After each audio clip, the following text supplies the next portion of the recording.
shockingly, the smaller ones like turned into bigger than the bigger ones, just taking one out. So the big question is, what are top agents doing to absolutely crush it in real estate, grow their teams and add more transactions year over year while so many struggle? To get the answers, we interview top real estate agents to learn their secrets to success. Listen, we believe every agent should make a minimum of $100,000 per year, and we're on a mission to make this happen. We've already helped over 100 agents achieve this with our coaching. So if you want to fast track your business growth, get to your first $100,000 in GCI or add another $100,000 in GCI using social strategies, then head over to go.eliteagentsecrets.com, or you can just click the link in the description below. Also, just make sure to follow us, hit that subscribe button, and if you get any value from this at all, please tell a friend and leave us a review. My name is Andrew Dunn. And my name is Peter Michael. Welcome to Elite Agent Secrets. Hey everyone, and welcome to this episode of Elite Agent Secrets Show. Today we've got Brett Rosenthal with us. He has been a realtor 3 years. In the last 2 years, sold 200 homes and runs the top team for Revolve Philly Group at Compass in Philadelphia. So this man's going to be teaching us all how to sell 200 homes in the last couple of years. And we're going to be discussing what made him successful, not listening to the outside influence, which is something we're massive on. How to get listings. We know everyone listening to this show, this is huge shit because it's something we talk about constantly, every day. And then why you need to be working with the team and how Brett uses his team to crush it and rock and roll. So Brett, thanks for coming on the show with us today. It's going to be a good one. Nice to be on. We got Philly in the house on this one. Have you really only been a realtor for 3 years in Philly? 3 years. 3 years. And you've sold 200 homes in the last 2 of those 3? Correct. That's huge. You're doing something different. Brett. Take us back. This is where we like to start. We like to get context for our audience listening. How the hell do you sell 200 homes within 3 years of doing real estate? So take us back. Why'd you get into real estate? What got you here? And take us along. It's a shorter journey, but take us along because that's some crazy growth. So basically, first of all, I think everybody in real estate or everyone in life is different. So you kind of just have to do what works with you and just go with it and not listen to anyone else. But the way I got into real estate, I grew up in real estate. My parents both did real estate. We used to have dinner every night, and the entire time we were getting calls from this realtor and that realtor and this client and that, and there was cursing and this realtor is this word and that. And I started to learn even back at an early age that I guess a lot of the realtors are just not great. They suck. Let's call it for what it is. They suck. Trying to keep it yeah. So I started, just through my family. And then I think when I was in high school, I needed a job, and my mom hooked me up with a job at her real estate office. And back then we didn't have internet, so there was no setting appointments over the phone. There was no showing time. So I think it was like on Sunday morning, I was in the office answering the phone calls at a busy real estate office. And then I had to call each agent and make appointments. And it was the worst job I've ever had in my life. I used to dread going there on Sunday. I hated every single real estate agent imaginable. I used to come home complaining to my parents and said I would never be a real estate agent ever again and don't even want to walk in a real estate office. So went to law school, became a lawyer, started not to like that. And then somehow after moving from New York City back to Philadelphia, I was convinced or pushed into kind of getting my real estate license. And now I'm in real estate and I'm dealing with the same stuff that I answered the phone to however long ago that was back in high school. And so that's how I got into it. So when I did get into it, when I finally got into it, I specifically set out to do things different, to be different, to not be like other people. I used to see the percentages, 85 to 90% of realtors fail and aren't good at it. So I pretty much took everything that I think everybody in real estate is told to do and did something different. I love that. Because I figured if 9 out of 10 people are failing, why keep doing the same?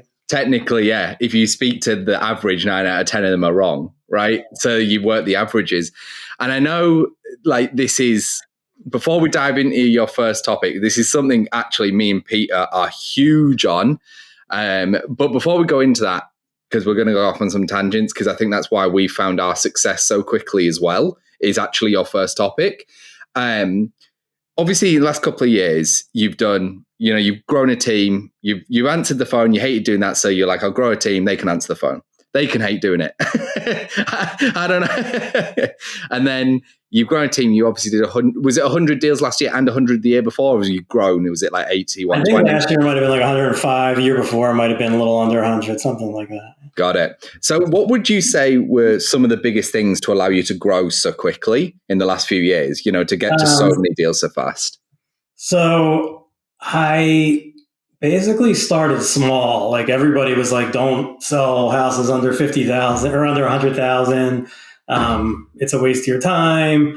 And to me, it wasn't. It was like almost like it was my practice to get into bigger things. And shockingly, some of those $75,000 to $100,000 houses in Philadelphia turned into multiple 75 and 100 to listings, to builders calling me, and now like daily are calling me to try to get properties. Shockingly, the smaller ones like turned into bigger than the bigger ones, just taking one out.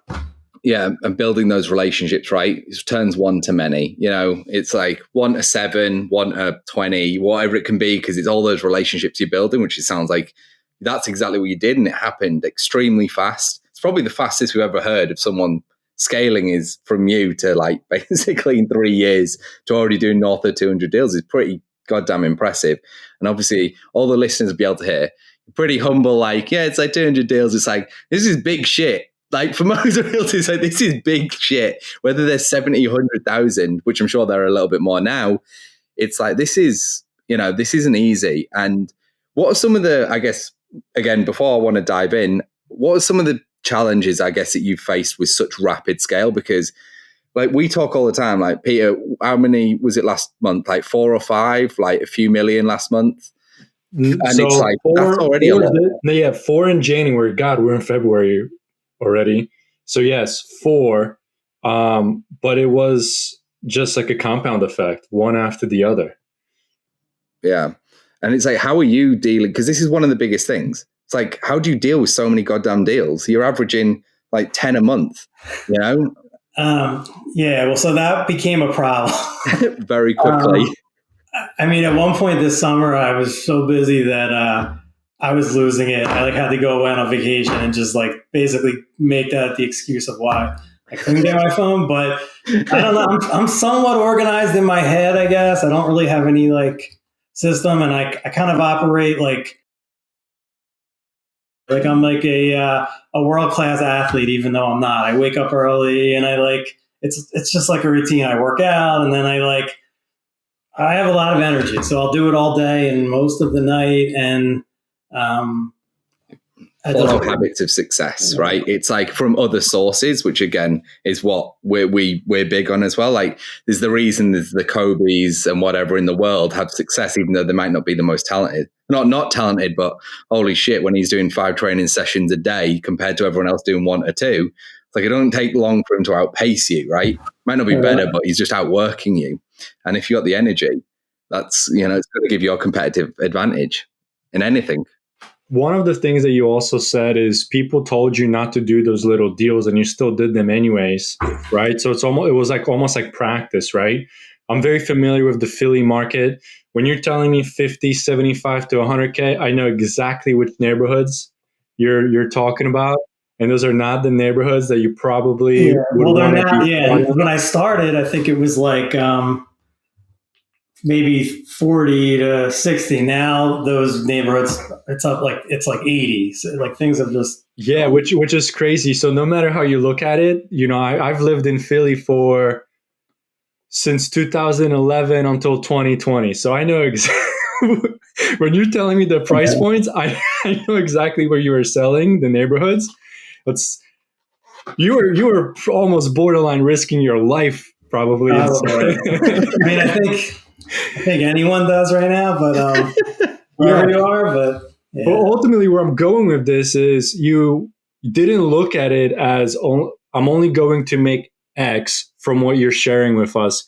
You were like, let me get the experience. Let me get these transactions under my belt. You said you act like a world class athlete. You show up to practice, aka your 30, 40, $60,000 deals. So then by the time that you're scoring, Center City, 400, 500, $1 million deals, whatever your price point has evolved into, you're ready because you know that contract inside out. You know how to write it. You have your connections. You've done this, 100 times before it started to evolve. And one of the other key things that you said also was those deals turn into multiple deals, right? So that that $50,000 sale maybe turned into actually $250,000 worth of business over the last 24 months, which is crazy to think about. Yeah, I think this all kind of ties actually into the very first topic, which is why you just shouldn't listen to the vast majority of the real estate market or realtors in general.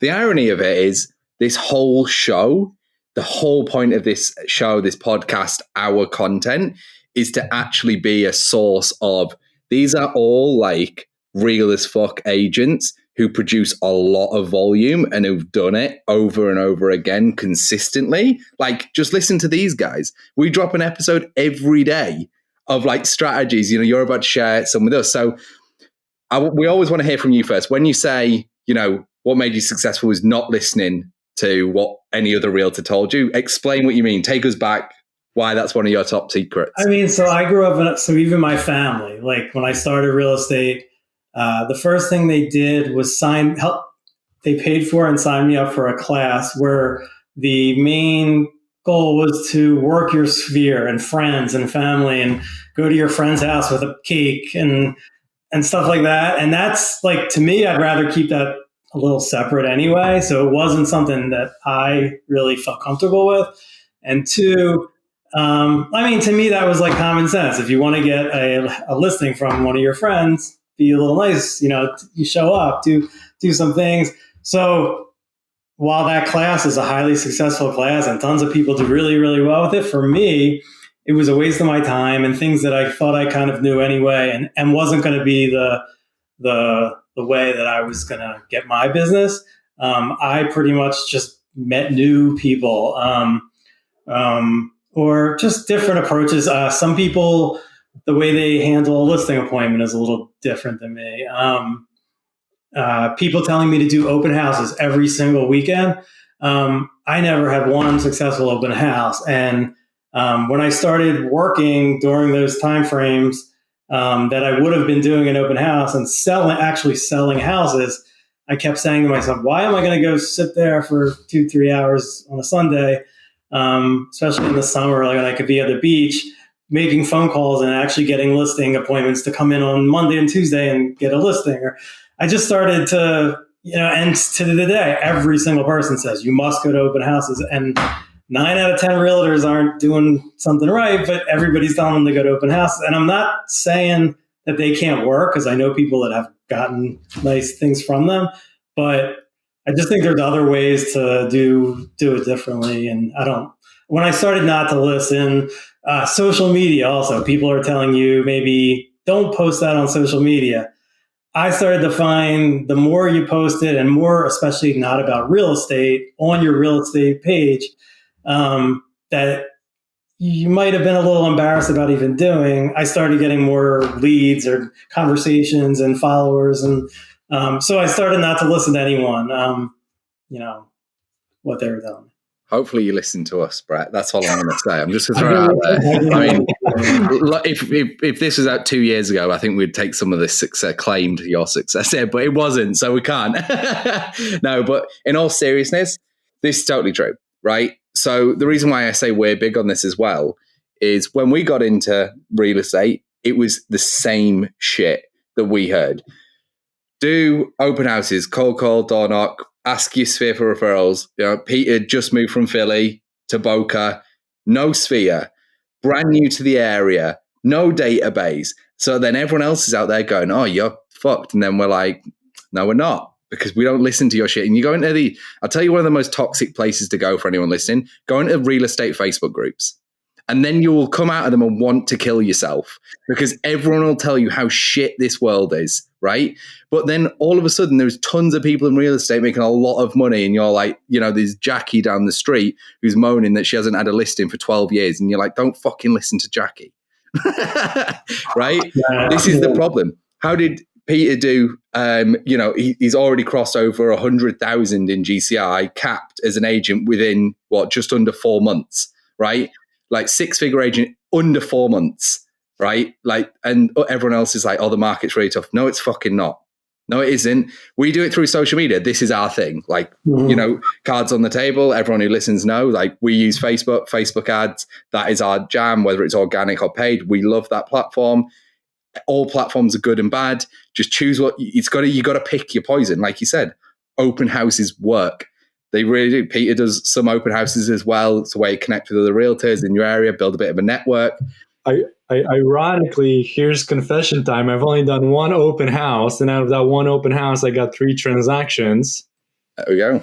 Which is not the norm for anybody listening. Well, first of all, I don't know what the norm is. I just know that open houses don't entice me, because just like Brett, I don't want to sit there for 3 hours on a Saturday or Sunday when I know I have a different method where I can turn on my advertisement. The leads are going to come in. My team's going to call them, and I'm just going to talk to the end consumer while I'm sitting on the beach, because Boca has beautiful beaches. However, I had to do that open house because it was my listing. And out of that one open house for my listing, I've gotten 3 transactions out of it. So sure, does it work? Just different strokes for different folks. That's it. I've got a question for you, Brett, right? Sure. How many times in your real estate career have you done something for the first time and people have basically gone, no, you need to practice or you can't do that? And then you've just gone and done it anyway and just been like, what's the fucking big problem? Like, here's the big one, like listing presentations and shit like this. Everyone's like, you got to have the perfect one. It's got to be great. Like, you need to practice, do all this. And it's like, just go and do some. It's like, go and do some. It's not as big or as scary as you think. Yeah, that's what I tell people on my team. Like, we could sit there and do trainings and like talk about mortgages and what to do with a listing, or we could just go to 4 listing appointments this week and screw 2 of them up. But at least you know like what to do now and you know how to do it. Or take the most annoying client out and show them 25 houses one weekend that they can't even afford and do low ball offers on all of them. But at least you did the paperwork for a weekend and now you could do it for the rest of your life. Stuff like that. Learn by doing it, which is exactly what we're huge proponents of. Just like stop like overthinking it, which again falls back into like people will say you need to do all this, front end heavy work. I can tell you for absolute certainty, this is my favorite story about Peter's first house. It's the lockbox thing, right? Super lockboxes. He messaged me and he was like, dude, it's got a lockbox. How'd you get into it? And like, he was like, fuck, I gotta get an app. And he was trying to do it when he was there. And then I think he went on to sell that house like probably the next day or whatever. I think I did the same thing. Right. And everyone's like, you got to know all this shit. And it's like, no, you don't. Ready? I rolled up. First appointment of the day. I just drove for an hour and a half or 2 hours because this was like way, way, way out there. Thing doesn't open. My client flew in from another state. Okay. First of all, we can't get into the house. Eventually, by the grace of God, the neighbor had the key, saw us, we were struggling, called the agent. In the meantime, I'm like sweating. Like, thank God my shirt was black because you could probably see my pit stains all the way down. Okay. I had to make up some shit saying, sorry, Mr. Client, for some reason, my phone doesn't seem to be working. The app is not working. I'm calling Supra to see if I can get the key. I'm calling the agent. The agent's not picking up because it's like 9 a.m. in the morning on a Saturday. So they're probably still recovering from the night before. Lo and behold, that's the house that we end up putting an offer in, winning, closing. And now I have a story to tell of how I had to make up some shit. Yeah. Because we just had to figure it out. Like, I didn't know what the fuck a super was. I then realized that I never went to the board, got my key activated in order to be able to open the door. So no shit, I couldn't open the door. The only way that story could have been better is if he had messaged me and went, "Do they not leave the key under the mat?" That's how that story would have been like even better. Is that bullet? Oh, and by the way, would you consider yourself a maverick? Are you an agent, team leader, broker owner who's constantly striving, pushing boundaries and smashing goals? Well, we've already helped over 100 agents cross $100,000 and up in GCI per year. So if you're interested in learning more about our courses and coaching to help you scale your business, then head over to go.eliteagentsecrets.com.